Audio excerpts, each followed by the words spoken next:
हरे कृष्णा।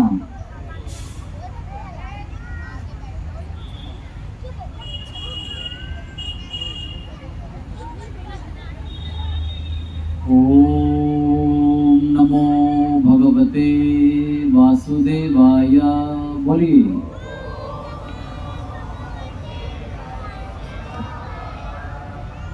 ओम नमो भगवते वासुदेवाय।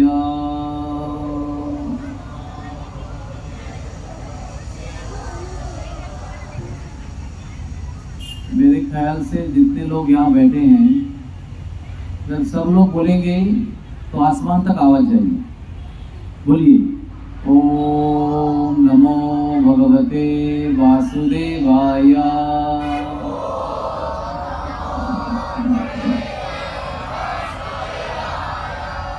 हरे कृष्णा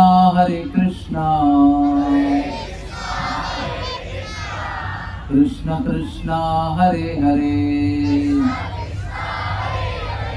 सब बच्चों की आवाज नहीं आ रही है। हरे राम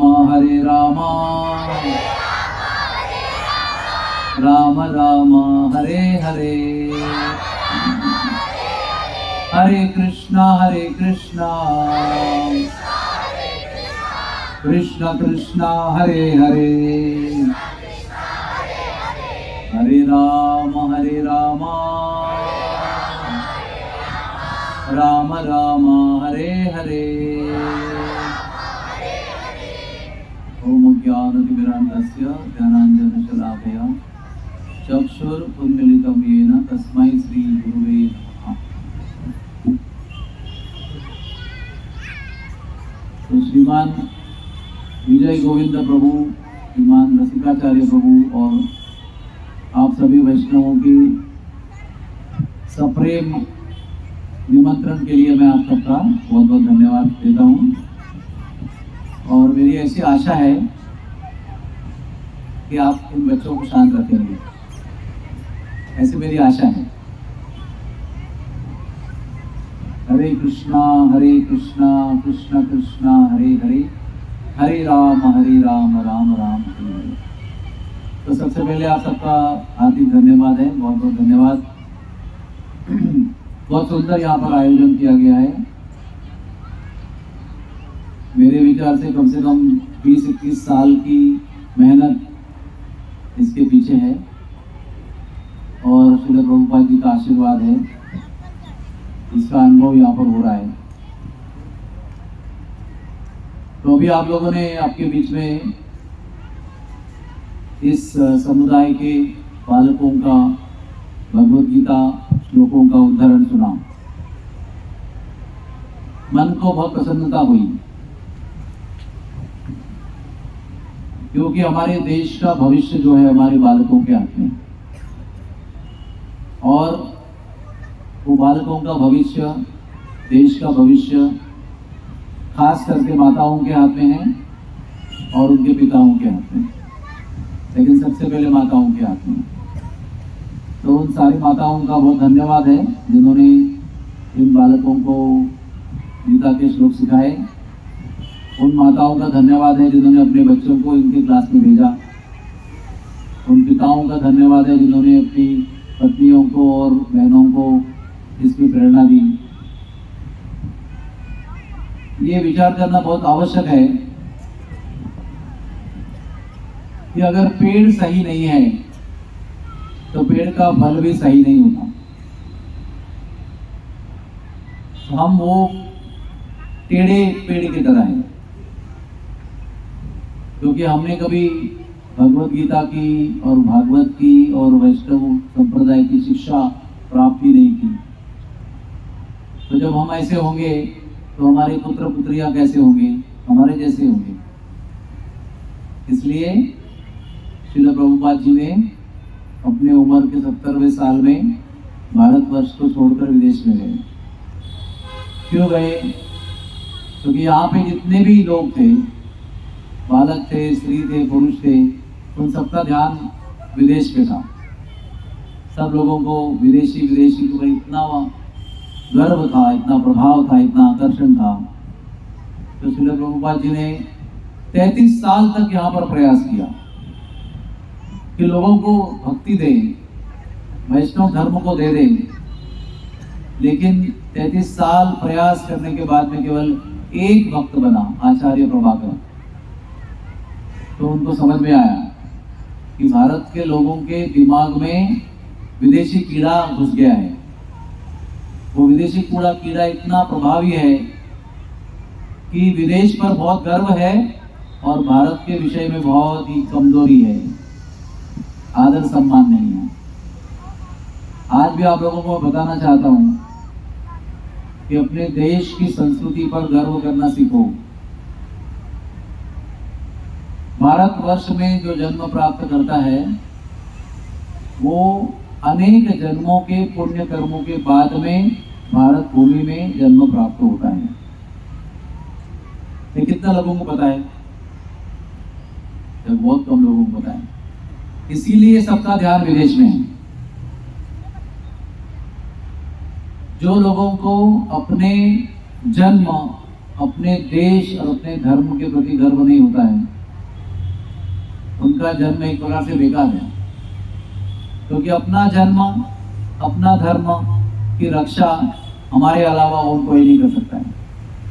आप क्या समझते हो कि आप सनातन धर्मी हो तो आपका धर्म का पालन, लालन पालन, सुरक्षा विदेशी और विधर्मी करेंगे?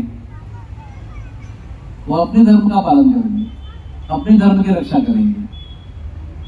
उनके बच्चों को बचपन से ही सब कुछ सिखाया जाता है, भगवान के प्रति, उनके धर्म के भगवान के प्रति गर्व सिखाया जाता है, उनके शास्त्रों के श्लोकों का उदाहरण सिखाया जाता है।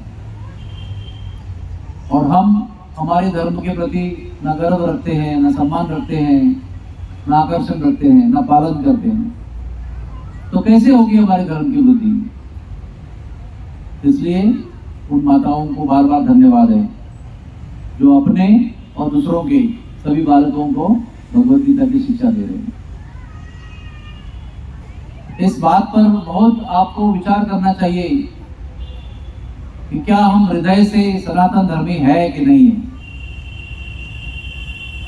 हम लोग केवल अच्छा खाना पीना, अच्छा कपड़ा, अच्छा आनंद सुख लेना चाहते हैं। पूरी हमारी मेहनत जो है उसी के लिए है।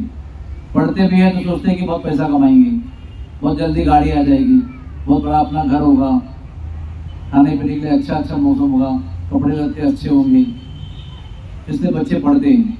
तो भाई बेटा पढ़कर बहुत पैसा कमाना है, बहुत बड़ा बनना है आपको।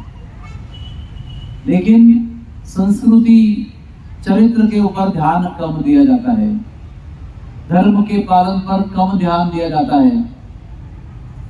हम सब लोगों को विचार करना है कि अगर हमारे अंदर धर्म के प्रति अभिमान नहीं है तो हमारे बच्चों के अंदर भी नहीं होगा।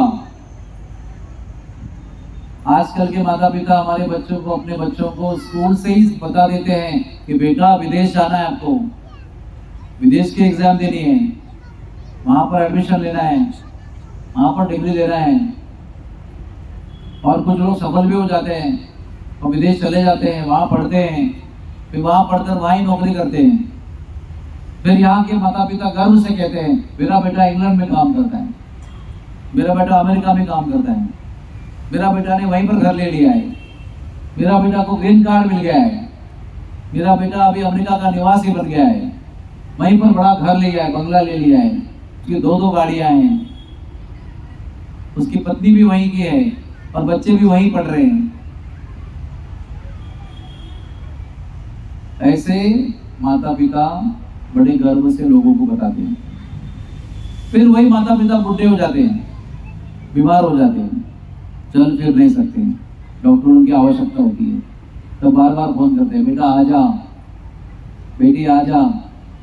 तो कहते हैं बेटा मेरे को छुट्टी नहीं मिल रही है, आपको मैं पैसे भेज रहा हूँ, आप बड़े से बड़े डॉक्टर को दिखाओ, कोई इलाज में कमी नहीं होनी चाहिए, लेकिन मैं नहीं आ सकता।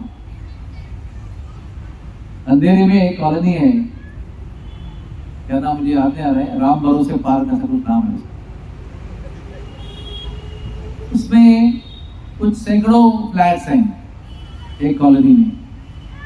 और सबसे बड़ी आश्चर्य की बात यह है कि उस कॉलोनी के हर एक फ्लैट के जितने बच्चे हैं वो सब विदेश में हैं और केवल वृद्ध माता पिता उसमें रहते हैं। हर एक फ्लैट में एक वृद्ध माता पिता है और सबके लड़का लड़की जो है विदेश में है, कोई ना कोई देश में है। और शाम को सुबह जब आप जाएंगे वहां पर घूमते हुए देखेंगे वो सब लोग जब घूमने को आते हैं बैठकर बीच में चाय पीते हैं तो बताते हैं कि मुझे यहाँ दर्द हो रहा है, मुझे हार्ट में दर्द हो रहा है, मेरा कोलेस्ट्रॉल बढ़ा हुआ है, मेरा बीपी बढ़ा हुआ है, मेरी शुगर बढ़ी हुई है, मुझे ये टेस्ट करना है, ये डॉक्टर को दिखाना है, ये दवा खानी है, ये दवा नहीं मिल रही है, चेंज करना पड़ेगा। और बच्चे को फोन किया वो नहीं आ रहे हैं। तो जिस बात पर आप गर्व कर रहे हो वही बात आपके परम दुख का कारण बन जाती है। जब जीवन भर आप पसीना बहाते हैं, उनको सिखाते हैं, वो देश छोड़ के जाते हैं तो उस पर भी गर्व करते हैं हम। और फिर जब आपको सबसे अधिक जरूरत होती है तो आपके बच्चे आपके पास में नहीं होते। इसलिए विदेश का नाटक छोड़ो, विदेश के प्रति आकर्षण छोड़ो, विदेश के कपड़ों के प्रति, विदेश के वस्तुओं के प्रति, मोबाइल के प्रति, इसके प्रति, उसके प्रति जितने विदेशी वस्तुएं हैं उसका आकर्षण छोड़ो। आपका और हमारा देश जो है वो इतना गौरवशाली है कि जितने भी संत हुए हैं वो हमारे देश में हुए हैं, जितने भगवान के अवतार हुए हैं वो हमारे देश में हुए हैं। आप बताइए कौन सा ऐसा राज्य भारत में है जिसमें भगवान का अवतार नहीं हुआ है और भगवान के संतों का जन्म नहीं हुआ है? ये जो भारत की भूमि है जहां पर आप बैठे हो, पूरे भारतवर्ष में कश्मीर से लेकर कन्याकुमारी तक, द्वारका से लेकर पुरी तक, पूर्व से पश्चिम तक, उत्तर से दक्षिण तक, जितनी भी भूमि है वो भगवान के अवतारों के और भगवान के भक्तों के संतों के चरण धूलि से गौरवान्वित हो गए हैं। इस भूमि पर संतों का और भगवान के चरणों का स्पर्श हुआ है। इसमें जन्म प्राप्त करने के लिए कई जन्म पहले पुण्य करना पड़ता है, उसके बिना इस भूमि पर जन्म प्राप्त नहीं होता है। और हम लोग यहाँ जन्म प्राप्त कर चुके हैं, इसका अर्थ ये होता है कि हमने पिछले जन्मों में जो क्वालिफिकेशन है वो प्राप्त कर लिया है। लेकिन वो जन्म प्राप्त होने के बाद में हमारा एंटीना पश्चिम में है, हमारा एंटीना गोरे लोगों के देश में है, जहाँ पर कोई संस्कृति नहीं है, जहाँ पर माता जब भी कभी बालक के घर पे रहने को आती है, ध्यान से सुनना मैं क्या बोल रहा हूँ, बच्चा अलग रहता है, वो तो ठीक है, कॉमन है, कहीं काम से जाता है तो विदेश में रहना पड़ता है उसको, दूसरे राज्य में, दूसरे शहर में। तो अमेरिका में, इंग्लैंड में भी बच्चे कहीं के जाते हैं काम करने के लिए, नौकरी के लिए। और कभी कभी माता, बुढ़ी माता जो है जिसने मेहनत करके उनको बड़ा किया है, वो कभी कभी उनके घर में उनको मिलने को जाती है। तो जो लड़का है वो अपनी माता से रहने का रेंट लेता है और खाने पीने का खर्चा भी लेता है। ये वहां की संस्कृति है। माता पिता बुढ़ा होने पर भी एयरपोर्ट पर झाड़ू लगाते हैं और अपना पैसा कमाते हैं, बहुत निम्न काम करते हैं बुढ़ा होने के बाद भी, क्योंकि वहां की संस्कृति में माता पिता की देखभाल नहीं कहा गया है। हमारी संस्कृति में माता पिता की देखभाल को महत्व दिया गया है। वहां पर कोई पुरुष स्त्री के संबंध का कोई नियम ही नहीं है। कुत्ता बिल्ली की तरह किसी के साथ भी रह सकते हो। एक बड़ा जोक है वहां पर, एक पत्नी अपने पति से कह रही है कि मेरे बच्चे और आपके बच्चे हमारे बच्चों से झगड़ रहे हैं। तो समझ में आया आपको? My children and your children are fighting with our children. क्योंकि पत्नी के और शादी में बच्चे हुए हैं, उसके साथ में हैं। हस्बैंड की भी शादियां हो चुकी है, उसके बच्चे उसके साथ में हैं, और इन दोनों की शादी हुई तो इनके भी कुछ बच्चे हैं। तो वो कह रहे हैं कि मेरे बच्चे और आपके बच्चे मिलकर हमारे बच्चों से झगड़ा कर रहे हैं। ये वहां की संस्कृति। हम केवल उनके पैसे, उनकी गोरी चमड़ी और उनका धन दौलत देखकर आकर्षित होते हैं, और वो प्राप्त करने के लिए, वो इंद्रिय भोग प्राप्त करने के लिए हमारा धर्म, हमारा आदर्श, हमारी मर्यादा, हमारी संस्कृति सब छोड़ देते हैं। केवल उसके आकर्षण में कि वहां का सुख प्राप्त हो। लेकिन वहां पर सुख नहीं है, लोग वहां पर फ्रस्ट्रेट हो जाते हैं और भारत में आते हैं ध्यान करने के लिए। हिमालय में इतना सारा भोग है वहां पर, बस बेंच से उठना ही नहीं है, वहीं से टीवी लगाना है, वहीं से पंखा लगाना है, वहीं से लाइट लगाना है, बंद करना है, ऑन करना है, फोन करना है वहीं बैठकर, और खाना मंगाना है वहीं बैठकर खाना है। ये सब सुख सुविधा है और उसकी वजह से अनंत रोग भी वहां पर पड़े हुए हैं, क्योंकि जब आदमी हिलता ही नहीं है तो रोग राई शरीर में प्रवेश कर जाती है। एनीवे, इसके बारे में जितना कहे जाए उतना कम है। मेरा खाली आपको इतना ही कहना है, विदेश के प्रति आकर्षण छोड़ दो, नंबर 1। अपने देश के प्रति गर्व और अभिमान को परवरिश करो, नंबर 2। और तीसरा, इस देश में रहने के बाद, इस देश में संस्कृति पर गर्व करने के बाद, अपने इतिहास पर गर्व करने के बाद, अपने भूमि पर गर्व करने के बाद, अपने अंदर के सनातन धर्म की ज्योति को जलाओ, क्योंकि वही आपको तारेगा। विदेश में जाकर ग्रीन कार्ड, उनका नागरिकरण प्राप्त करने के बाद आपको भगवान की प्राप्ति नहीं होगी, उसके पहले सुख की प्राप्ति भी नहीं होगी। हम सब लोग भगवान का अंश हैं और सुख ढूंढ रहे हैं, आनंद ढूंढ रहे हैं, वो हमारा स्वभाव है, क्योंकि गलत नहीं है। आनंदमयोभ्यासा, यह आत्मा का स्वभाव है। तो सुख ढूंढना, आनंद ढूंढना, आनंद प्राप्त करना गलत नहीं है, पाप नहीं है। लेकिन भगवान को छोड़कर सुख प्राप्त करने का प्रयास करना गलत है, क्योंकि भगवान को छोड़कर जब सुख प्राप्त करते हैं तो सुख तो मिलता ही नहीं है प्रयत्न करने पर, और दुख ही दुख प्राप्त होता है। सब रोगों की, सब दुखों की जो जड़ है वो भगवान की विस्मृति है। भगवान को भूल जाना सभी दुखों का कारण है। और ये हमारे प्रमुखगण इतनी मेहनत कर रहे हैं, उनका भी परिवार है, उनके पास भी बच्चे हैं, उनके पास भी ड्यूटीज है, बहुत काम है उनके पास, फिर भी वो अपना काम संभाल कर आप लोगों को भगवत भक्ति देने के लिए प्रयास कर रहे हैं, क्योंकि वो जानते हैं, उन्होंने अपने जीवन में इस बात को समझ लिया है कि भगवान के अलावा सच्चा सुख और कहीं प्राप्त नहीं होगा।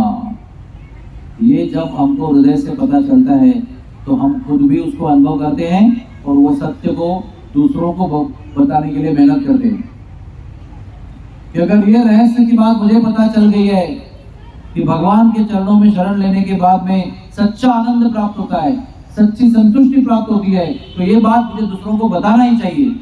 क्योंकि लोग अज्ञान में भटक रहे हैं और सोच रहे हैं विदेश जाएंगे, पैसा कमाएंगे, इंद्रिय भोग लेंगे, भगवान को भूल जाएंगे तो सुख ही सुख होगा। लेकिन अंत में सभी दुखी दिखाई पड़ते हैं। उस जुहू वाले कॉलोनी में जाकर मिलो। और जुहू वाले क्यों? आजकल के सभी कॉलोनी में, आधे घरों में लोग विदेश में रहते हैं।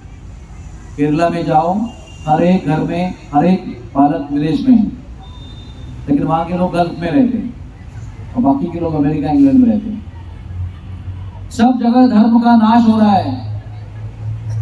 भगवान को मानना न मानना कोई बड़ा इंपॉर्टेंट नहीं है। बच्चों को इतना ही पता है, एक मंकी गॉड है जिसका नाम हनुमान है, एक एलिफेंट गॉड है जिसका नाम गणपति है। उसके आगे उनको धर्म का कुछ नॉलेज नहीं है और उसी बात पर वो गर्व करते हैं। उनको सारे गैजेट्स चलाने को आते हैं, मोबाइल, हाँ जो भी आपको पता है ना, आईपैड, टेलीविजन, ये स्मार्ट टीवी सब चलाने को आता है, लेकिन भगवान के विषय में ज्ञान नहीं है। जिस चीज के लिए हम लोग यहाँ पर आए हैं मनुष्य जन्म को लेकर, वो चीज के प्रति ज्ञान नहीं है।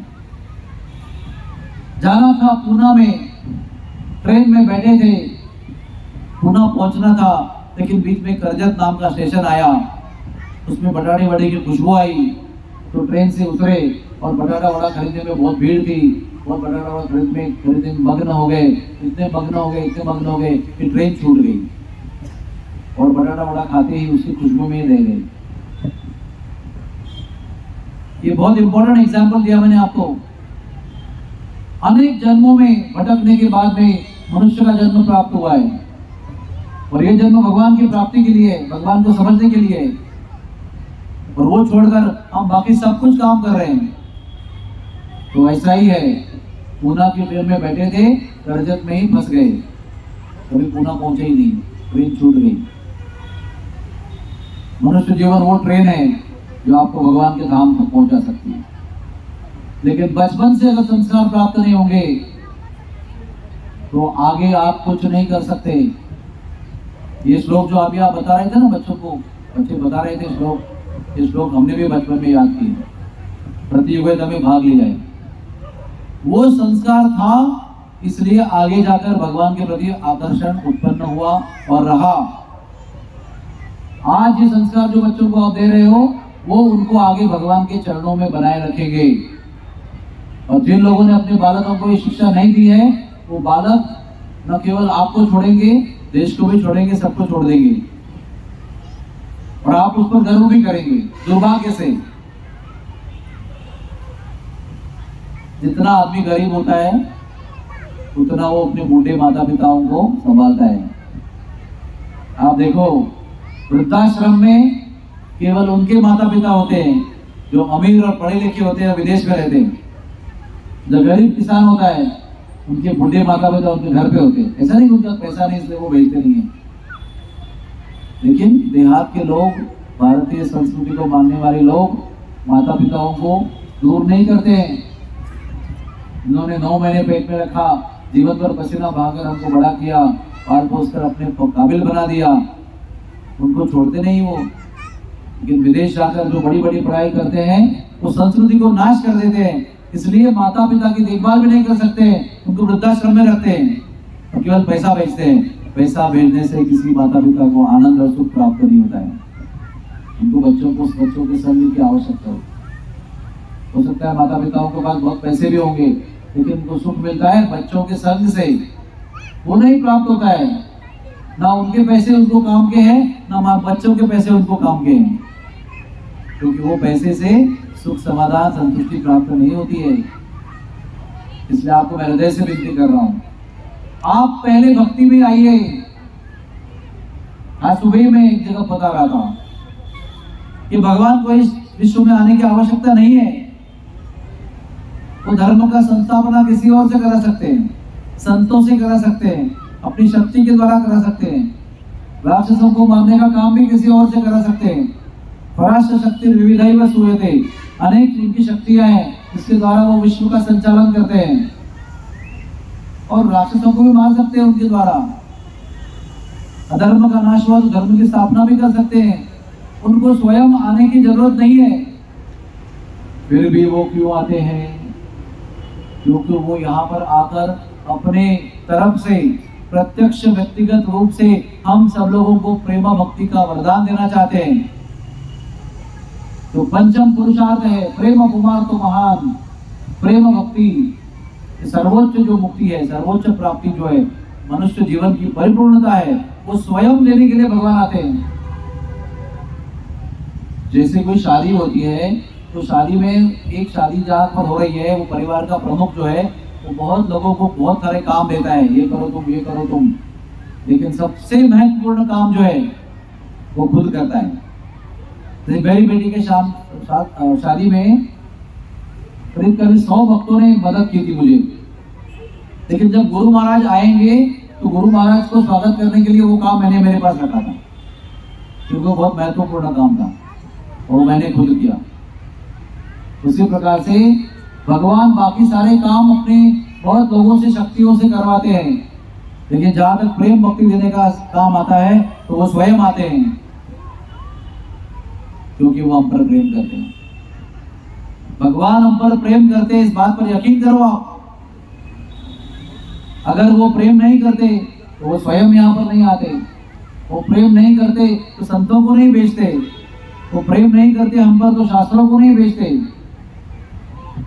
अगर हम पर प्रेम नहीं होता तो भगवान यहाँ पर अगर लीला नहीं करते और लीला स्थलियों का निर्माण नहीं करते, धाम तीर्थ का निर्माण नहीं करते, पवित्र नदियों का निर्माण नहीं करते, रखते नहीं, छोड़ते नहीं हमारे लिए।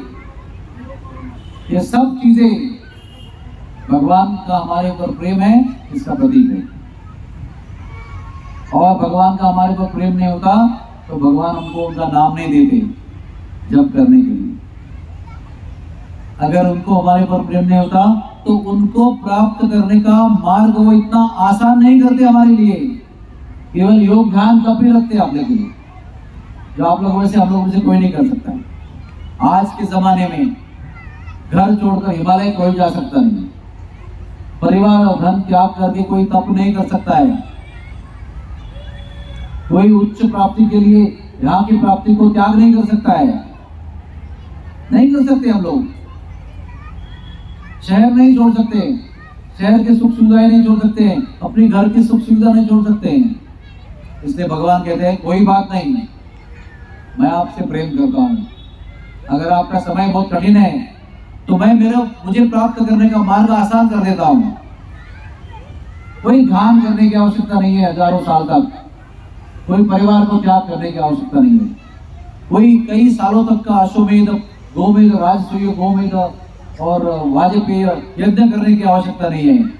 ना कर सकते हैं हम लोग, कोई साधन ही नहीं तो क्या करेंगे। लेकिन भगवान बता रहे हैं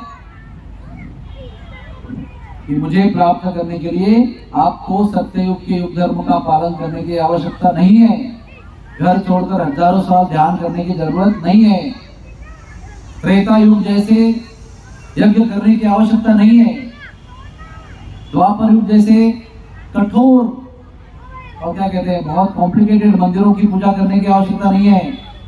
आप कलयुग के हो तो कलियुग केवल नाम आधारा, अस्ति एको महान गुणा, कलियुग दोषे विजय राजन। हे राजन, कलि अनंत दोषों का सागर है, उसमें हम लोग जन्म लिए हुए, लेकिन इस अनंत दोषों से सागर से भरे हुए कलयुग में अस्ति एक महान गुण, एक महान गुण है जो भगवान ने दिया है कि अपने आप को अपने नाम में अर्पण करके दिया है, ताकि हम लोग उसको जप करके उनकी सहजता से आसानी से बहुत जल्द प्राप्ति कर सकते हैं इसी जन्म के अंदर। बहुनाम जन्मनाम अंते ज्ञानवान माम प्रपद्यन्ते, इसकी आवश्यकता नहीं है कि बहुत जन्म तप करेंगे, बहुत जन्म ज्ञान प्राप्ति करेंगे तब ये अनुभूति होगी। अरे वासुदेवम सर्वमिति, अरे वासुदेव भगवान कृष्ण सब कुछ है, उनका ही भजन करना चाहिए और ऐसा आत्मा बहुत दुर्लभ है, तो क्या फायदा है उसका। करोड़ों में से एक को ही पता है कि भगवान सब कुछ है, वासुदेवम सर्वमिति। लेकिन भगवान का नाम लेने पर हर एक बच्चे को पता चलेगा वासुदेवम सर्वमिति। इसलिए बच्चों को संस्कार देना आवश्यक है। आप सब लोगों का भविष्य आपके बच्चे हैं, आपका बुढ़ापे में क्या होगा ये आज आप तय कर रहे हैं। कौन सी शिक्षा बच्चों को दे रहे हैं, इससे आज आप तय कर रहे हो कि आपका बुढ़ापे में आपकी हालत क्या होगी। अगर आज अपने बच्चे छोटे हैं और आप जवान हो, समझदार हो, अपने बच्चों को सनातन धर्म की शिक्षा दे रहे हो, इनके द्वारा आयोजित किए हुए बाल संस्कार केंद्र में बच्चों को भेज रहे हो, जहाँ पर आयोजित किए हुए सत्संग में आप स्वयं आ रहे हो, अपने आप को सीधा कर रहे हो, बच्चों को भी सीधा कर रहे हो, तो आशा है कि आपके बच्चे आपके बुढ़ापे में आपकी देखभाल करेंगे, आपको अपने बुढ़ापे में भगवान नाम लेने के लिए मदद करेंगे, आपके आरोग्य की रक्षा करेंगे, आपके देह की रक्षा करेंगे, आपको भगवान ध्यान में शरीर छोड़ने के लिए मदद करेंगे, प्रेम से आपकी देखभाल करेंगे। और छाती पर हाथ रख के बताइए, आप में से किसको इसकी ऐसी इच्छा नहीं है? किसको ऐसा लगता है कि मेरे बच्चे विदेश में रहे और मैं अकेला यहाँ पर मरूं? इस गर्व के साथ कि मेरे बच्चे विदेश में हैं। मेरा विचार यह है कि बुद्धिमान लोग यही सोचेंगे कि मेरा परिवार, मेरे बच्चे, मेरी बहू, मेरे पौत्र यानी ग्रैंड चिल्ड्रन मेरे साथ में रहे और मैं शरीर त्यागते वक्त मेरे साथ रहे, मेरा हाथ पकड़े और मेरे कान में और मेरे आसपास में भगवान नाम ले, भगवान का कीर्तन करे और उनके द्वारा प्रेमी जनों के सहायता से उनके सानिध्य में भगवान नाम सुनते हुए मैं अपना शरीर छोड़ूं और जीवन को धन्य करूं और जीवन को परिपूर्ण करूं, यशस्वी करूं। आप कहेंगे या नहीं कहेंगे, मैं जानता हूं कि यही आप चाहते होंगे, लेकिन केवल चाहकर कुछ नहीं होता है। जो आप चाहते हो उसको प्राप्त करने के लिए कार्य करना पड़ता है, मेहनत करनी पड़ती है, प्रयास करना पड़ता है। केवल बैठ के मुझे भगवान चाहिए, भगवान चाहिए, भगवान अपने कॉट पर नहीं आते हैं मिलने के लिए। हमें कुछ करना पड़ता है, हमें साधना करनी पड़ती है, हमें संस्कृति अपनानी पड़ती है, हमें भगवान की भक्ति के नियम पालन करने पड़ते हैं, परिवार को नियम पालन करने के लिए प्रेरणा देनी पड़ती है, एक वातावरण निर्माण करना पड़ता है प्रेरणा वाला, कि लोग भगवान की ओर, अपने बच्चे, अपने परिवार के लोग भगवान की ओर प्रवृत्त हो। इसका वातावरण निर्माण किए बिना इन फलों की प्राप्ति नहीं होती है। इसलिए आप सब लोग भगवत गीता को अपने जीवन का सर्वोच्च शास्त्र बनाओ। 1 तारीख को भगवत गीता की जयंती है, मोक्षदा एकादशी, जिस दिन भगवान ने कुरुक्षेत्र के युद्ध शुरू होने के पहले 2 घड़ी तक 48 मिनट तक अर्जुन को भगवत गीता सुनाई और पूरा जीवन परिवर्तित कर दिया। ऐसा नहीं था कि अर्जुन भक्त नहीं था, अर्जुन भक्त था, भगवान का परम भक्त था। ऐन मौके पर मोह में आ गया, वो कंफ्यूज हो गया, जिससे हम सब लोग भी कंफ्यूज रहते हैं। थोड़ा शांत करेंगे बच्चों को जरा।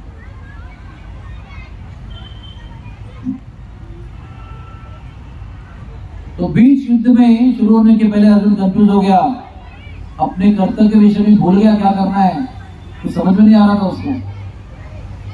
तो भगवान ने उसे ऐन मौके पर गीता का ज्ञान दिया और वो भगवान का भक्त था ही, उसको संपृक्त बना दिया, भगवत भावना भावित बना दिया और जीवन में क्या करना है और किसके लिए करना है और कैसे करना है उसके बारे में छोटे में परफेक्टली ट्रेनिंग दे दिया।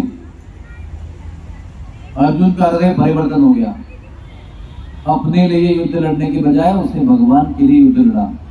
वही धनुष, वही बाण, अपने स्वार्थ के लिए चलाना के बदले भगवान के आनंद के लिए, संतुष्टि के लिए, उनकी आज्ञा पालन के लिए चलाया।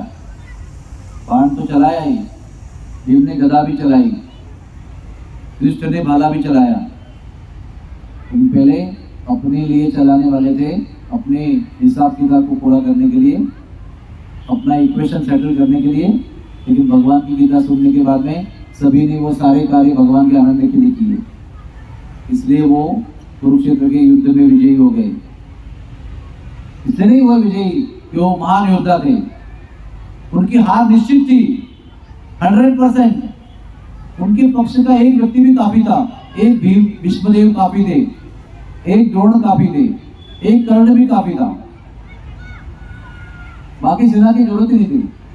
उनकी पराजय निश्चित थी, लेकिन फिर भी केवल 7 अक्षौहिणी सैन्य लेकर 11 अक्षौहिणी सैन्य के विरुद्ध और अनंत महारथियों के सामने उन्होंने युद्ध किया और विजयी हुए। क्यों? क्योंकि भगवान को उन्होंने अपना लिया था, भगवान उनके पक्ष में थे। हमको भी अपने जीवन के युद्ध में अगर यशस्वी होना है तो आमी को कमदाला कृष्ण कृष्ण बोले धाये तब पाछे पाछे, गुरु जी के और कृष्ण के पीछे जब दौड़ेंगे ना तो हमारा कंगाल जो स्थिति है वो नष्ट होगी और हम यशस्वी होंगे। नहीं तो हमारा भी पराजय कलयुग में होना निश्चित है। सबके लिए नरक के दरवाजे खुले पड़े हुए हैं और बहुत जोरदार भर्ती हो रही है वहां पर। तो इतने पाप हो रहे हैं यहाँ पर, मांसाहार हो रहा है, हत्या हो रही है, व्यभिचार हो रहा है, नशा हो रहा है, जुआ खेला जा रहा है, झूठ बोला जा रहा है, खून खराबे हो रहे हैं, युद्ध हो रहे हैं, हाँ, जरूरत के बिना वध किया जा रहा है, सर्वनाश किया जा रहा है। तो ये सब की अंतिम गति जो है वो नरक में होगी, नरक यातनाओं में होगी। जीवन का यश का मतलब क्या है? भगवान की प्राप्ति। और यश नहीं प्राप्त हुआ तो नरक प्राप्ति होगी। और नरक से बचना है, नरक यातनाओं से बचना है तो भगवान को अपने पक्ष में करना पड़ेगा, भगवान को प्रेम से अपने पक्ष में करना हो। और अपने को भगवान को प्रेम से अपने पक्ष में करना है तो उनकी बताई हुई वाणी को जीवन में उतारना पड़ेगा। आज बच्चे आपके श्लोकों को याद कर रहे हैं, कल आपको उनको सिखाना है कि उन श्लोकों का जो अर्थ है वो जीवन में उतारना है। आज याद करने से शुरुआत होगी, याद करने से बाद में जीवन में उनको उतारने का प्रारंभ होगा। ये शुरुआत है उनकी, अच्छी नींव की शुरुआत है, अच्छे श्रेष्ठ जीवन की शुरुआत है, क्योंकि भगवत गीता का हर एक श्लोक जीवन को रोशनी देने वाला है, जीवन को यश देने वाला है, भगवान की प्राप्ति कराने वाला है। शंकर जी अपनी पार्वती देवी को पत्नी को बता रहे हैं भगवत गीता के महात्म्य में, इन 700 श्लोकों में से कोई भी एक श्लोक का एक चौथा हिस्सा भी अगर आप समझेंगे उसका अर्थ और उस श्लोक के 1/4 एक चौथाई हिस्से को जीवन में उतारेंगे, आचरण में उतारेंगे, तो भगवान की प्राप्ति, भगवान का धाम की प्राप्ति निश्चित है। ये हमारे परम वैष्णव महादेव शंकर जी अपने पत्नी को बता रहे हैं गीता महात्म्य में। यही भागवत के बारे में बोलते हो कि भागवत में 18,000 श्लोक है, उसमें से एक श्लोक का एक चौथा हिस्सा भी समझ में आया और उसको जीवन में उतारा तो भगवान कृष्ण की प्राप्ति, उनके धाम की प्राप्ति निश्चित है। इसका अर्थ क्या हुआ?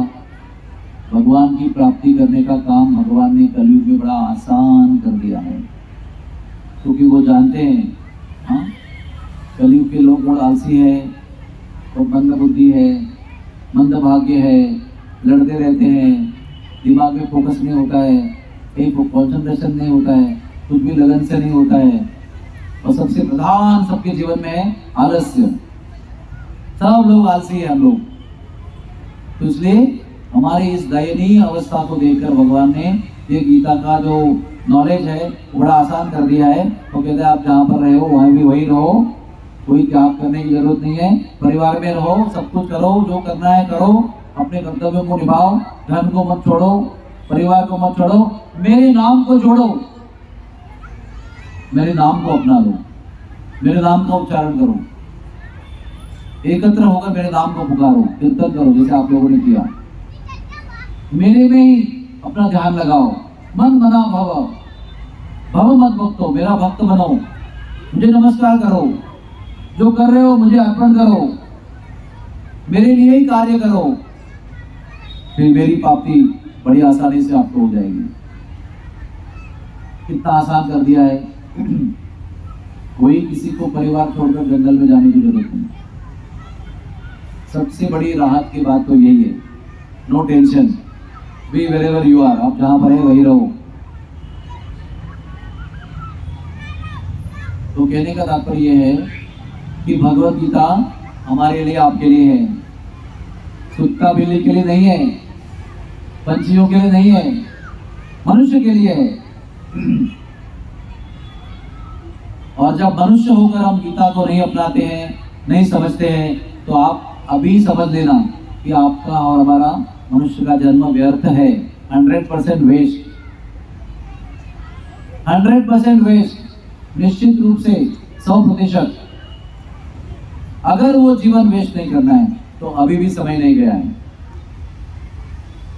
हम लोग भी इस महीने में बहुत रियायती दाम पर भगवत गीता को देते हैं, सब लोगों को, है ना, बहुत डिस्काउंट देते हैं, और आप लोग खरीदते भी हो और खरीद कर जाकर अपने कबड़ में रखते हो, तो साफ भी करते हो, उसको कबड़ को भी साफ करते हो, कांच को भी पोंछते हो, और गीता को देखते हो बढ़िया अच्छी रखी हुई है।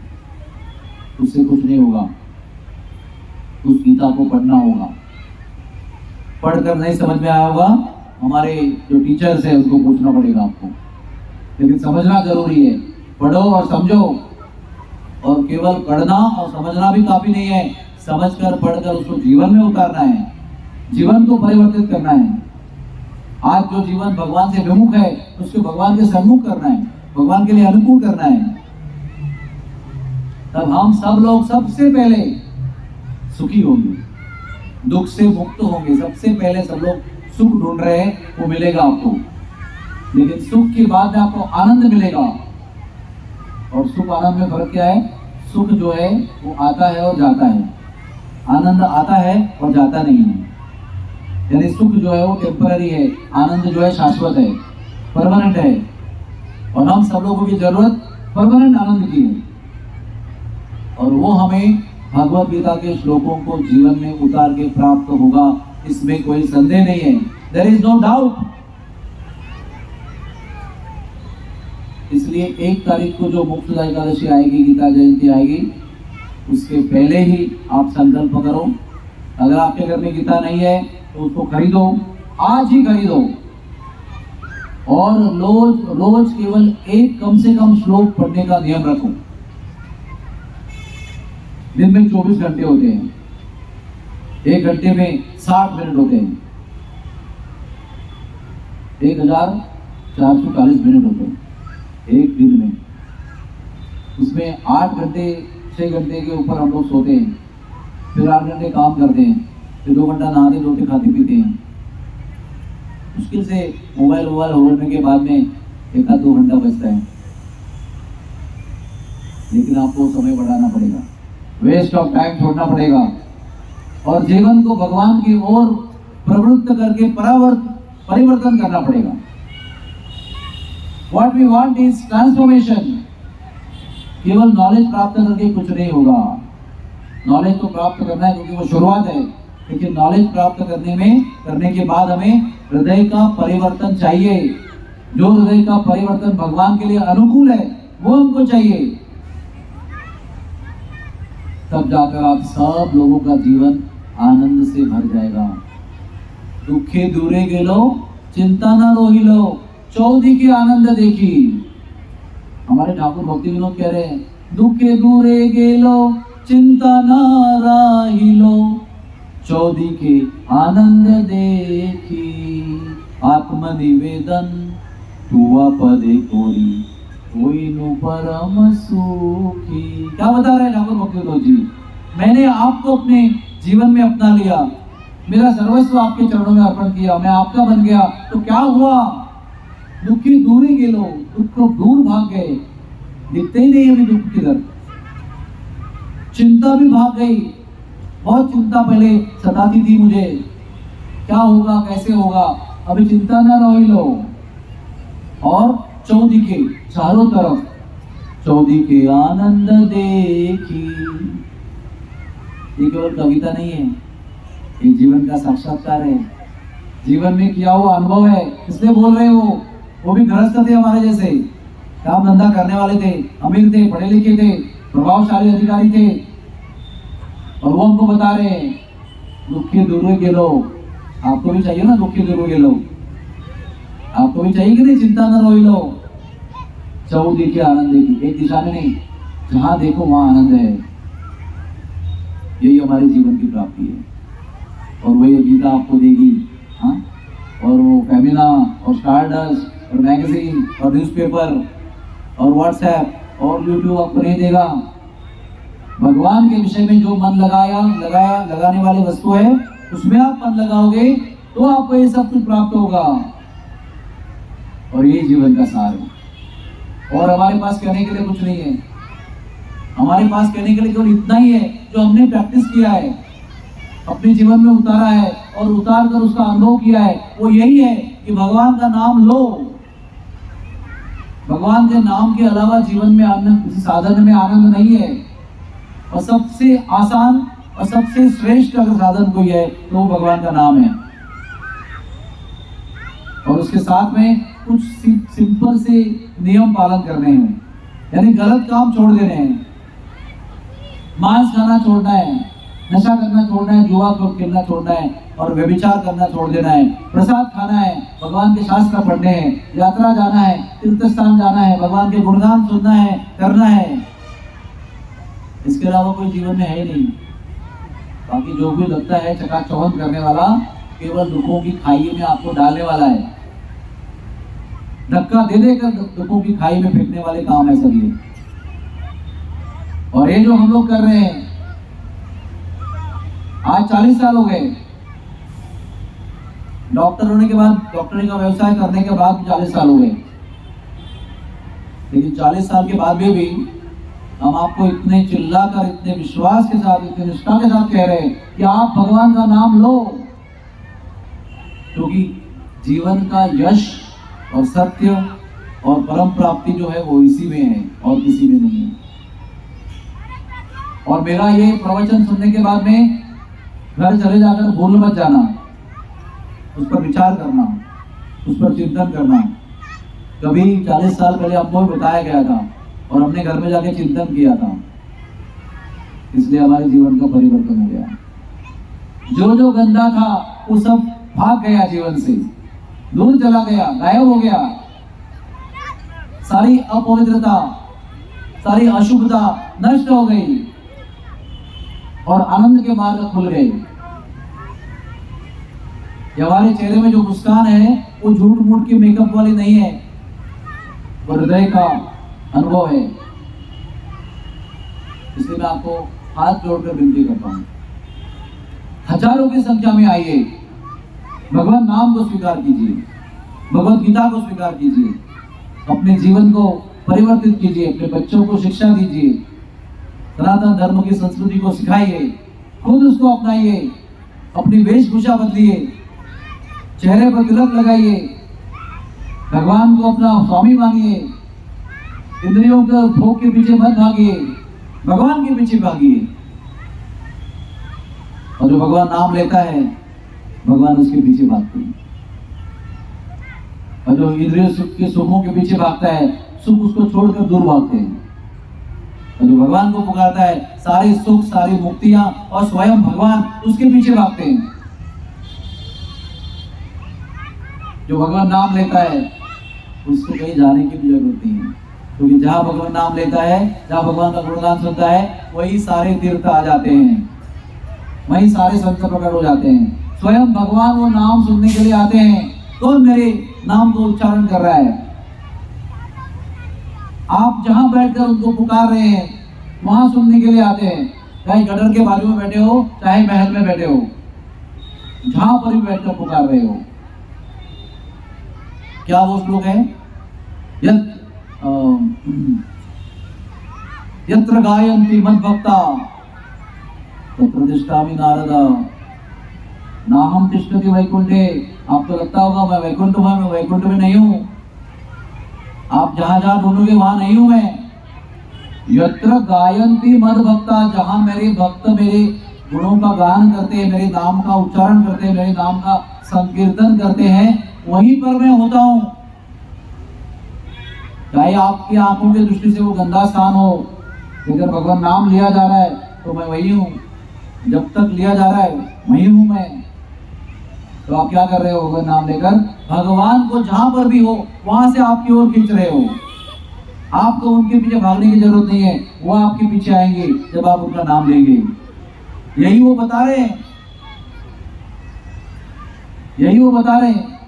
अगर वो स्वयं अपने मुख से नारद मुनि को बता रहे हैं, यत्र गायन्ति मद्भक्ता, मेरे भक्त जब मेरा गुणगान जहां करते हैं वहीं पर मैं हूं, तो भगवान झूठ नहीं बोल रहे हैं। हम लोगों को उल्लू नहीं बना रहे, हम लोगों को प्रेरणा दे रहे हैं, हम लोगों को बता रहे हैं कि मुझे प्राप्त करना कितना आसान है, मेरी उपस्थिति को ग्रहण करना कितना आसान है। एक बार बोलो सब लोग, हरे कृष्णा। भगवान आपके बीच में है, भगवान आपके बीच में है, आपके साथ है। आप उनको भूल जाओ, वो नहीं भूलते आपको। जन्म जन्मांतर से आपका साथ दे रहे हैं। अगर आप कीड़ा बनकर भी जन्म लेंगे तो भी आपका साथ देंगे, मनुष्य बन के जन्म लेंगे तो भी आपका साथ देंगे, राक्षस बन के उनके प्रतिकूल हो जाओगे तो भी आपका साथ नहीं छोड़ेंगे, देवता बनकर उनके अनुकूल हो जाओगे तो भी आपका साथ नहीं छोड़ेंगे। इतने भगवान हम पर प्रेम करते हैं, प्रतीक्षा कर रहे हैं, वेट कर रहे हैं आपके लिए। कब मेरे प्यारे जीव मुझे भूलकर भटक रहे हैं, कब मेरी ओर देखेंगे, एक बार अपना भटकना छोड़कर कब मेरी ओर आएंगे, और दुखों की खाई में डूबते हुए उठकर कब मेरे सुख के सागर में आएंगे, इसकी वो प्रतीक्षा कर रहे हैं। तो आपको ये सबके लिए विनती है, और भगवान को प्रतीक्षा मत करवाइए। Don't make the Lord wait for you anymore. भगवान आपके लिए एकदम तत्पर होकर तैयार है, आपके पास रहने के लिए, आपका होने के लिए। लेकिन हम लोग के पास टाइम नहीं है। टाइम निकालिए। ये जो 24 घंटे का टाइम आपको भगवान ने दिया है वो उनकी प्राप्ति के लिए दिया है। जो भी जरूरत है वो खाना खाओ, जरूरत है वस्त्र पहनो, जो आपको चाहिए सुख सुविधा वो ले लो जीवन चलाने के लिए। लेकिन सारा बाकी का समय उनकी प्राप्ति के लिए खर्च करो। केवल धन कमाकर पेट भरने के लिए सारा जीवन व्यर्थ मत करो।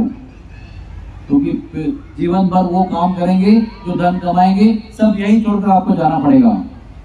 इसलिए आपके साथ जो जाएगा वो धन इकट्ठा करने के लिए ये समय का इस्तेमाल करो। इस समय में मनुष्य की जो भक्ति करेगा, वो धन इकट्ठा करेगा, वो आपके साथ जाएगा। और धन इकट्ठा करेंगे, यहाँ छोड़ना पड़ेगा।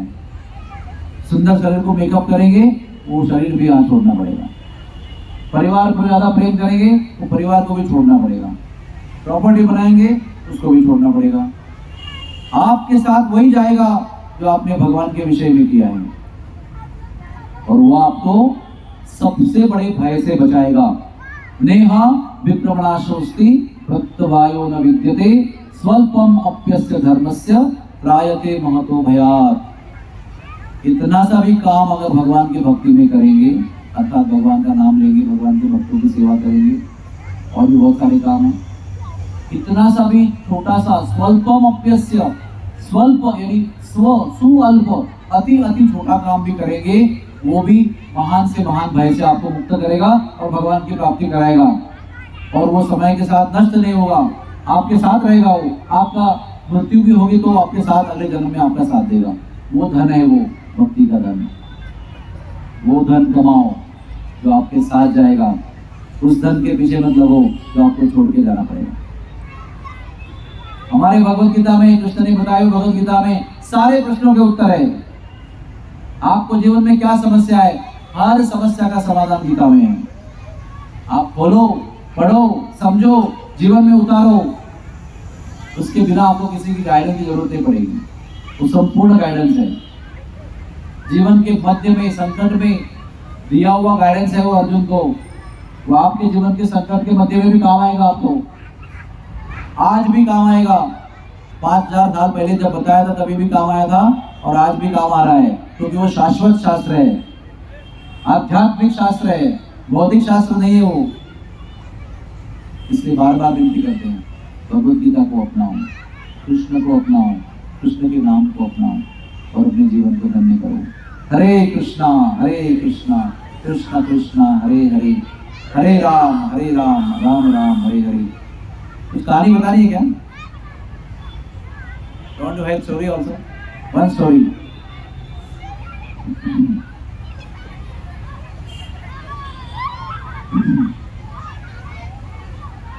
भगवान कृष्ण देवकी के गर्भ में आए 8वें नंबर पे, और भगवान कृष्ण यशोदा के गर्भ में भी आए अलग से। और जो वसुदेव लेकर आए अपने 8वें बालक को, वो बालक जो है वो यशोदा के बालक में विलीन हो गया, 2 के 1 हो गए। ये रहस्य की बात है। और वो जो बालक है यशोदा का, जिसके अंदर देवकी का बालक एक हो गया था, उसने ब्रज में सारी लीलाओं को संपन्न किया। अभी आप देख सकते हैं, जन्म मथुरा में हुआ, जन्म होते कहाँ गए? वृंदावन में गए। क्यों नहीं वहां पहले कंस को मारते फिर आकर यहाँ पर आनंद लेते?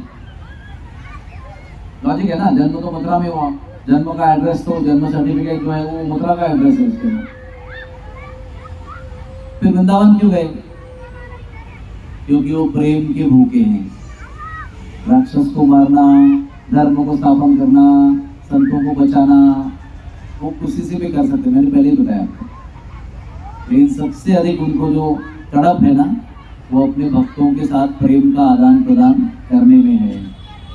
इसलिए वो जन्म होते ही माता पिता को आदेश दिया, पहले मुझे उठाओ और लेके जाओ वहां पर। और फिर इति दृक्स्व लीला फिर आनंद कुंडे स्वरोषम निमार्जनतम आख्यापयंतम।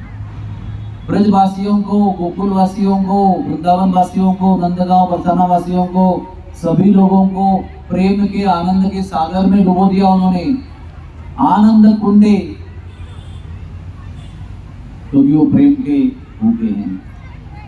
हमारे पास उनके देने के लिए और कुछ नहीं है, क्योंकि सब कुछ उनका दिया हुआ है, शरीर भी उनका दिया हुआ है, ये विश्व की वस्तुएं भी उन्होंने दी हुई है।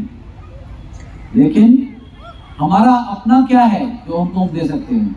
वो है हृदय का प्रेम, सच्चा प्रेम, निरपेक्ष निस्वार्थ प्रेम। उसको अनुभव करने के लिए और वही प्रेम ब्रजवासियों को देने के लिए भगवान अपना वैकुंठ छोड़कर यहाँ पर आते हैं। और जन्म मथुरा में रहने के बाद भी गोकुल में भागते हैं। लोग सोचते हैं कि कंस के भय से भागे, कंस के भय से नहीं भागे। वो तो जब मिले कंस को तो एक मुक्का मार के खत्म कर दिया ना उसको डरने की जरूरत क्या है उनको।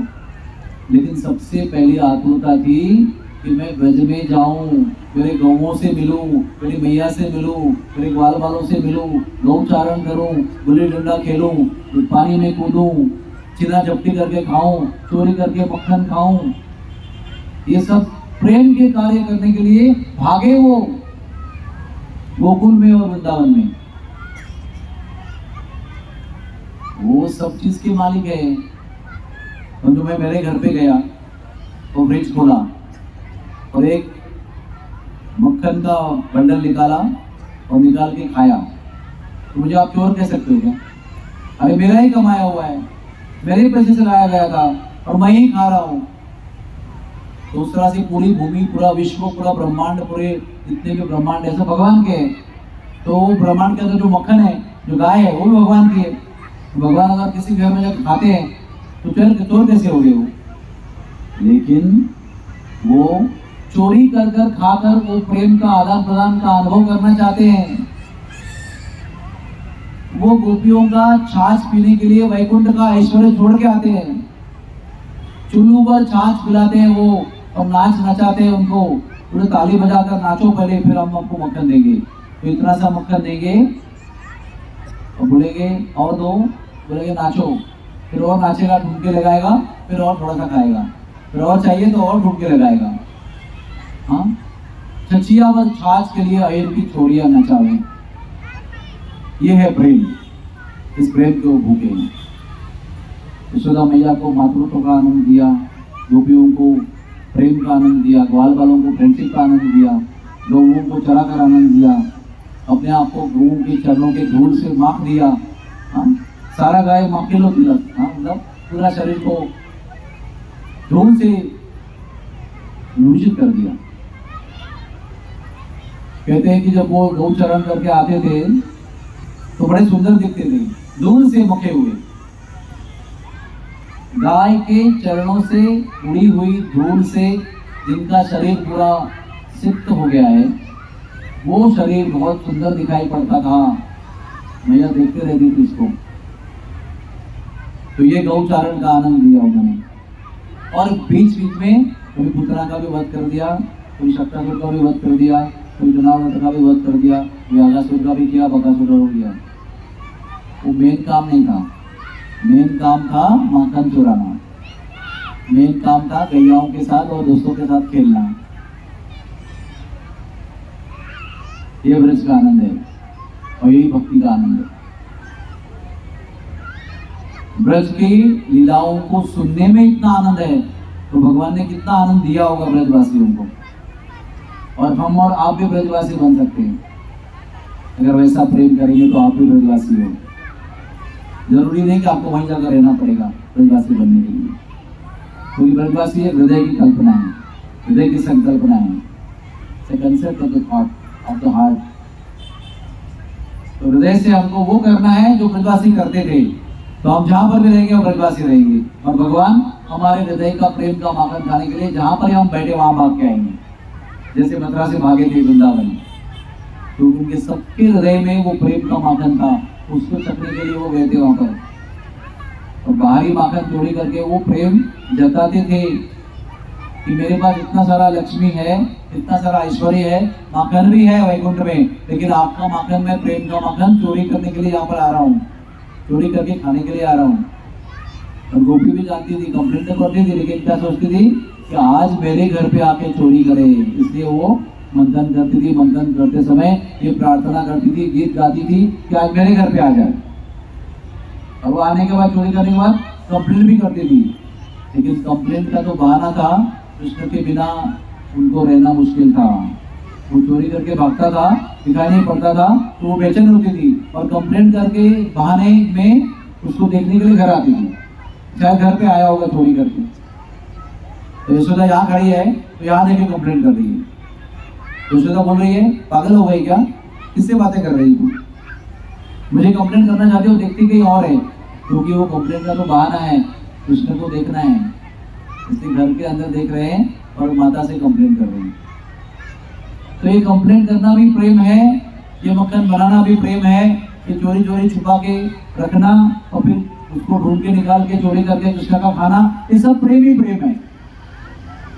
थोड़ा समझना कठिन है, लेकिन जो भगवान का नाम लेगा तो समझ में आएगा। तो आप लोग आइए, ये बड़ा सुंदर जीवन है भक्ति का, उसमें आप सब लोग का स्वागत है। आप लोग हमारे जैसे सुंदर जीवन में प्रवेश कीजिए और हृदय का आनंद लूट लीजिए। इसमें कोई कंजूसी नहीं है, कोई लिमिट नहीं है। हो सकता है आज के प्रसाद में स्वीट का लिमिट होगा, हो सकता है एक ही गुलाब जामुन मिलेगा, लेकिन भगवान नाम के इस रसगुल्ले में, गुलाब जामुन में कोई लिमिट नहीं है। आप जितना चाहे लूट सकते हो, जितना चाहे आनंद ले सकते हो, कोई उसमें कंजूसी नहीं है, कोई रेशनिंग नहीं है, कोई लिमिटेड नहीं है। आप सबको स्वागत है, welcome to this beautiful life of Krishna consciousness. Krishna भगवान के इस सर्वश्रेष्ठ जीवन में आप सबका हार्दिक स्वागत है। Hare Krishna Krishna Krishna Hare Hare, Hare Ram Ram Ram Hare Hare. Thank you very much. Hare Krishna.